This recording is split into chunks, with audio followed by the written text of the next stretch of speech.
Oh, buddy. Just giving you a call. You don't have to say anything. I just want you to listen. This is a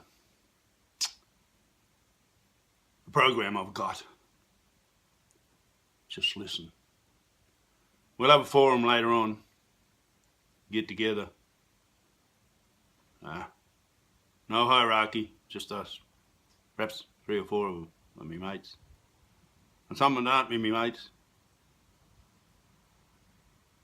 To see if we can come up with an answer.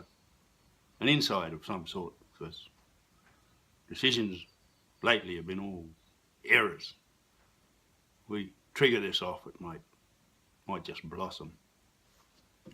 I'll put you on speaker. Here I go. Just listen. Everybody cheers the blunderbuss. There's very few cheers for the blunderbuss.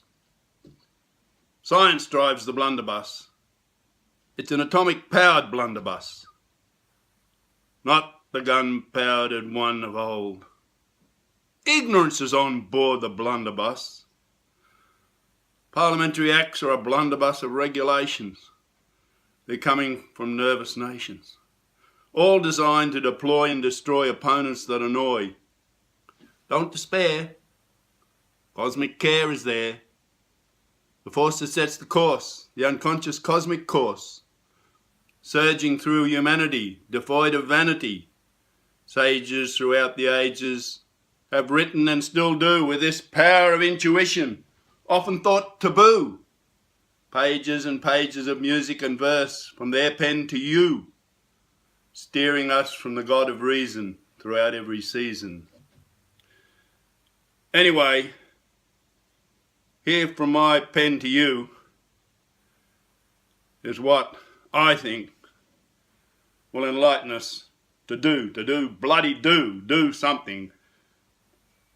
A ha-ha moment, just to change. I'm cold in this cocoon of warmth. I'm deflated in this pumped-up world. I'm not worshipping the God of reason, and I'm considered unreasonable. I'm looking in a cave, but find no monsters. I'm looking to the mountains and see no gods. The ancient spirits have abandoned us disbelievers. No ancient altars of sacrifice to appease the gods. But there are sacrifices.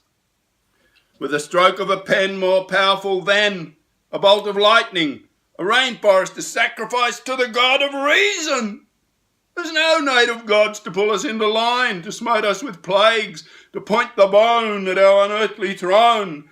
They have been disposed of, dispossessed, dismissed from their custodial duties. There's great fears for the land they've nurtured, the land despairs. But with the rainfall there's repairs.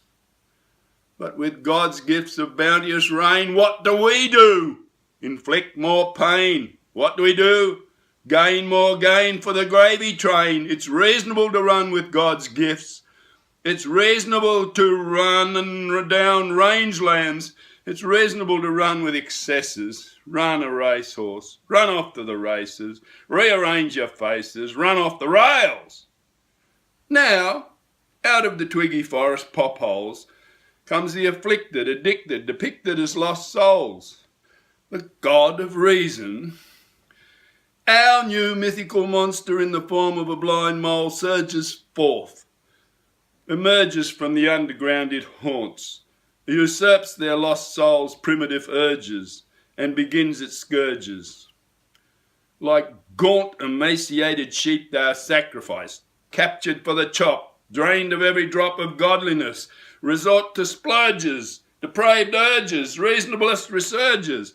No hunt, no hound, nature is outward bound in the automated towns, insulated from dust storms, norms as the earth warms.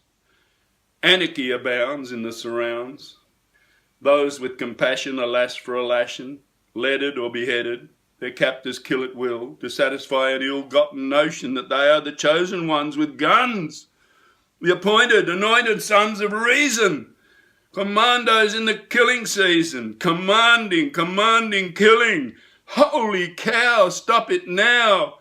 Bond yourself with the benevolent God. Reconnect with the world, the sod. They're not unreachable, they are unpreachable. I implore, adore, restore their sanctuary, the savannas, the woodlands, the rivers, and the oh-so-twiggy forests. And Twiggy Forest Plan for unemployed man.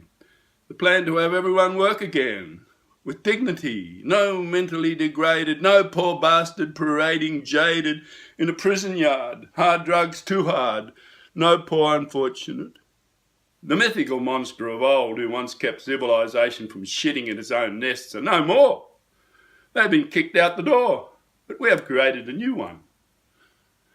The Devil's Son, the new mythic god of reason, conquers nations, changes the season, extinguishes species, lives in its own feces, and, oh brother, rapes its own mother. To man it's a mental menace, drugs his panacea. It's menacing, subjugating, subordinating, decimating Mother Earth for all it's worth. She has taken a stance. Led us on a merry dance. They throw her humans out of tilter. They smoke with no filter, create strife, live life as if there's no tomorrow, borrow from the future, and if you stand in the way of their loot, they'll shoot you. Why does nature cry? Human nature, we hate you. Well, we have placed ourselves above them. We don't love them. We have bared the plains and stopped the rains. No more do our rivers deliver the life-giver water as they order. Floodplain guns we plunder.